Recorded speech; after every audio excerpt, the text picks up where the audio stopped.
Morning. I'm going to take this off so I can speak. It's a huge honor for me to be here. I'd say when I was a student here, I never thought I'd be standing in front of the school to give remarks. I was not an overachiever in school, and in fact, I think I have to publicly apologize to somebody that's here right now for something I did when I was in high school.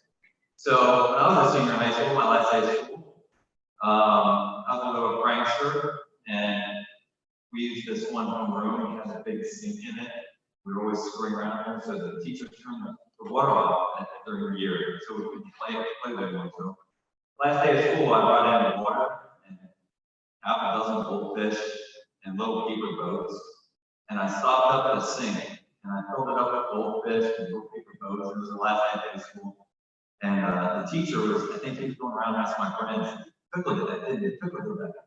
And they never really found me, but Mr. August, I want to really apologize to you for stopping up the sink and filling it with goldfish when I last had basic. But I also want to thank you for everything you do for this school. It's the reason that, you know, in all my life, we've always moved our family back here. And because of it's really because of the school. And thank you so much for everything you do for this school. I'd also like to thank Mr. Anderson for inviting me here today. Thank you very much, and to you and your family. You've been a big part of our family, so thank you for everything you do.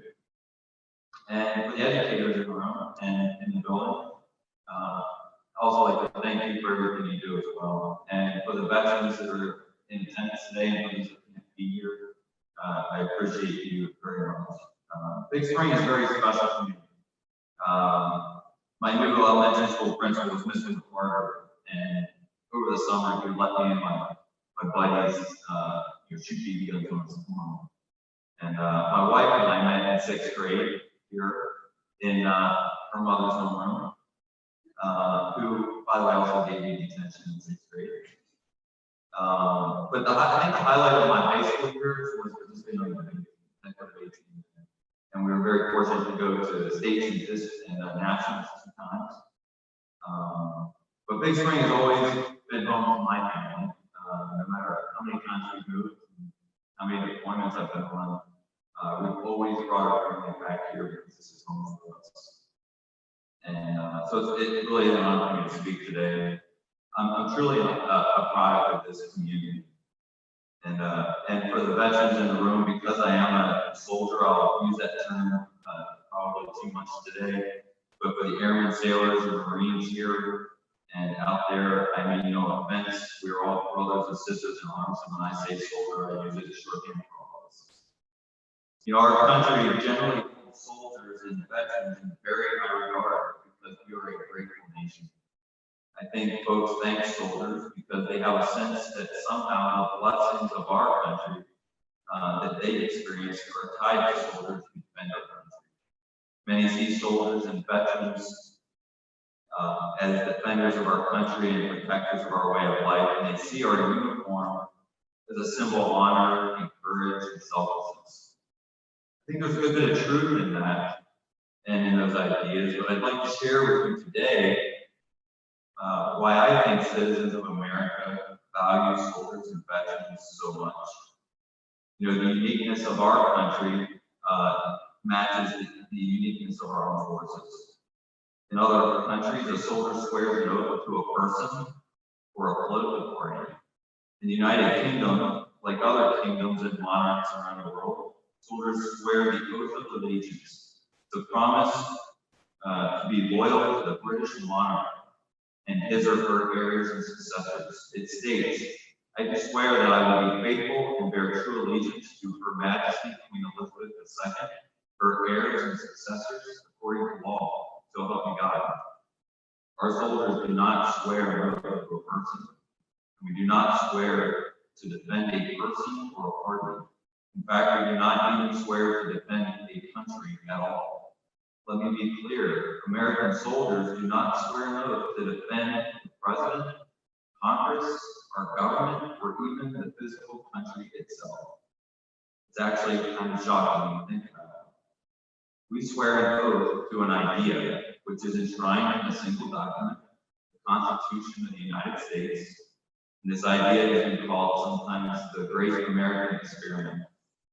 The idea is this, that a nation of the people with God-given rights can govern themselves without a king, a dictator, or a ruling class. So each of us take this oath. I do solemnly swear to support and defend the Constitution of the United States against all enemies, foreign and domestic, and that I will bear true faith and allegiance to the same, and that I take this obligation freely, without any mental reservation or purpose of evasion, and that I will well and faithfully discharge the duties of the office of which I am about to enter, so help me God. And every soldier takes a similar oath, which is one that I have reaffirmed at every promotion in my career. You know, the word Constitution means the most basic principles by which a people agrees to govern itself. The first three words of the Constitution are "we, the people." Maybe the biggest criticism of the Constitution is that it's an imperfect document written by imperfect people. And to that I have no counter, because that is a fact. It is imperfect, and it was written by imperfect people. But I believe the authors knew it would be imperfect, which is why it created so many checks and balances and ways to add to the Constitution. The actual greatness of the U.S. Constitution is that it affirms and protects the freedoms outlined in the U.S. Declaration of Independence, the right to life, liberty, and the pursuit of happiness. The Constitution contains three fundamental arrangements: representation, which is the direct or indirect basis of the three branches of government, described in the first three articles of the Constitution; separation of powers, as embodied in those three branches; and limited government, which is obvious in the Constitution's doctrine of enumerated powers. There's a list of things Congress can do in Article 1, Section 8 of the Constitution, and the things that they are not allowed to do. If it's not in there, they can't do it. It affirms that all rights are self-evident and unalienable. These rights exist because the person exists, and nothing can take a right away, nor can rights be voluntarily given away. Each person on this earth, not just every American citizen, has rights that exist outside of government. Kings cannot remove unalienable rights. Tribes cannot remove unalienable rights. Presidents, senators, judges cannot remove unalienable rights. Not even the vote of the majority can remove unalienable rights. Holy books, traditions, and contracts, or anything else cannot remove unalienable rights. Nothing in this earth can be done to remove, block, or somehow get a person to give up their rights. And that is the idea of our soldiers and our veterans this morning to defend it. It's an idea that is worth more than our own individual lives. The reason the Constitution, which affirms the Declaration of Independence, is so great and so important is because no other past government or philosophy ever went this far. The idea is that each and every person is totally and completely free, that there is no religion, government, tradition, or any other entity or logic that can change this, that the individual is sovereign, and their rights are inherent from birth, indivisible. The rights are not issued by the government, that our constitutional, democratic, Republican government is of the people and by the people, that we are a republic of states, that our federal government is balanced between the elected Congress who make the laws, the executive branch that enforces laws, and an independent judiciary that interprets laws. That is what every veteran is sworn an oath to support and defend. So I don't think it's a coincidence that the United States military is supported by citizens more than any other nation. I've served with officers from dozens of foreign militaries, both here and abroad. I've served with officers from Europe, Africa, the Middle East, and Asia. The common observation from all of them, every single one, is how amazed they are by the support we receive from our citizens. And I don't think it's a coincidence that the U.S. military is one of the most respected institutions in our country. The majority of veterans were born or naturalized citizens of this great country, and they chose to serve something larger than themselves. We have many citizens who have also chosen to serve something larger than themselves. We often think of our first responders, our police and firefighters, and our nurses, and our doctors. There are many others who serve something larger than themselves, our religious leaders, our educators, and our volunteers of every kind. We are really a nation of citizens who value service of a larger idea.